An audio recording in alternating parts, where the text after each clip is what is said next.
tivesse que definir nesse momento a sua carreira profissional por apenas uma dessas 3 palavras, qual delas você escolheria?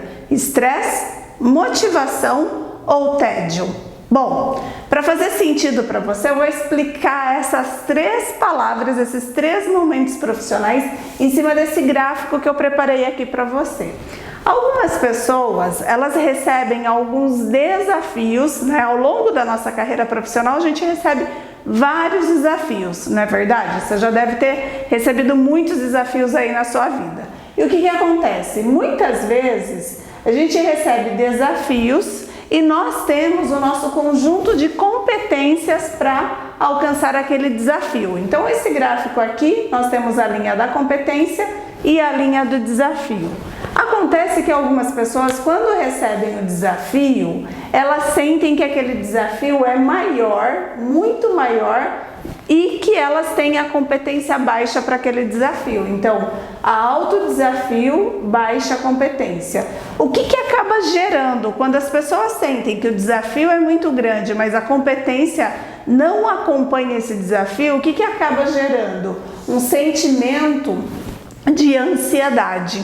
E a ansiedade vai produzir o estresse. Então, quando as pessoas estão sentindo que elas estão com uma carga elevada de desafio, porém não se sentem preparadas para isso, elas vão se sentir estressadas, tá? Então, de repente, se você nesse momento se sente estressado, para avaliar. É o desafio que está grande? É a competência que está baixa? O que está acontecendo, né? Por que você está se sentindo tão estressado, tão sobrecarregado? Uma das coisas que é importante a gente avaliar, porque muitas vezes quando se tem um desafio, existe uma cobrança. E na maioria das vezes não é a cobrança externa que gera o estresse, mas sim a cobrança interna, porque as pessoas acabam colocando mais energia, mais cobrança na cobrança que o meio já está colocando, né? A gente é cruel com a gente mesmo, né? Infelizmente, né? Todo mundo tem o crítico interno que muitas vezes vem nesse modelo aí do Hitler interno, aí um nazista, aquele que fica ali em cima cobrando, né? E colocando mais peso do que a sociedade, o meio já cobra da gente, já espera da gente, tá bom? Um outro momento que às vezes acontece com os profissionais é quando eles têm alta competência, ou seja, sabe o que tem o conhecimento para fazer, tem habilidade para fazer, sabe fazer. Então são profissionais já pronto. Porém, falta desafio.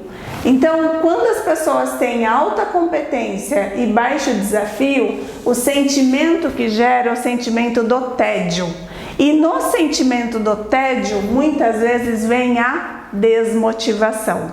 É aqui que muitas vezes o profissional ele começa a repensar que ele poderia repensar a sua vida, talvez até deixar de fazer aquilo que está fazendo, partir para o empreendedorismo, buscar outras coisas que façam mais sentido. Por quê? Porque ele perdeu, né, um sentido naquilo que ele está fazendo, porque ele está se sentindo entediado. E pode ser que vá para o empreendedorismo, se a pessoa não trabalhar as questões emocionais, pode ser que vá para o empreendedorismo e não seja aquilo, né? Que daí ela queira voltar para o mercado de trabalho porque ela gostava daquilo que ela fazia, só estava faltando desafio. Então, se você está nesse momento, tô me sentindo tão desmotivado, tô me sentindo entediado, para pensar, perguntinha, né? Por que eu venho me sentindo dessa forma? O que é que tem acontecido que tem me deixado assim? Vai lá, vai refletir sobre isso, né? Para encontrar os motivos verdadeiros por trás desse sentimento de desmotivação.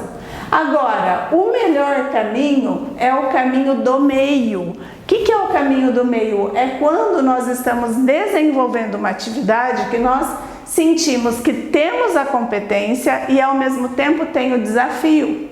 Ou seja, vou até inverter a ordem, né? Que a gente tem o desafio e ao mesmo tempo desenvolve a competência. Porque à medida que a gente tem o desafio, a gente desenvolve as competências.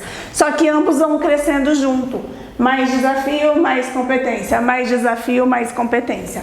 Quando eu encontro esse caminho do meio, nesse caminho gera o sentimento de engajamento, gera o sentimento de motivação. É aqui no caminho do meio que a gente vai sentir o estado de flow. O que é o flow, né? A palavra flow significa fluxo. É quando a gente sente que a gente está trabalhando com algo, que a gente coloca as nossas competências, os nossos talentos, os nossos valores em uma atividade e tudo aquilo faz sentido. É o encontro perfeito, né? Tudo aquilo faz sentido e é tão bom quando a gente encontra esse caminho que a gente não sente a hora passar, né? Se você quer saber se você está no estado de flow, é se você termina um dia com aquele sentimento, poxa, que delícia, né? Igual quando a gente tinha na infância, quando a gente brincava e passava horas e horas brincando no fundo do quintal e a mãe vinha chamar e a gente falava, nossa, mas eu não brinquei nada, né? É a mesma coisa, quando a gente entra aqui no caminho do meio, a gente entra nesse sentimento de flow, onde tudo flui. E aí, fez sentido? Conseguiu identificar qual dessas 3 palavras mais faz sentido para você na sua vida profissional nesse momento? Consegue pensar em ações e estratégias que você pode colocar na sua vida se você estiver aqui estressado, se você estiver desmotivado e até mesmo se você está no caminho do meio, porque se você está no caminho do meio, aproveita, curte esse momento, porque pode ser que num momento você venha aqui para o estresse ou você vai para a desmotivação e você já teve a experiência do caminho do meio, então você vai saber, você vai ter as estratégias e os recursos certos para você poder retomar para o caminho do meio. Fez sentido? Se fez, já sabe, compartilhe para que esse vídeo também possa fazer sentido para outras pessoas. Te vejo na próxima semana.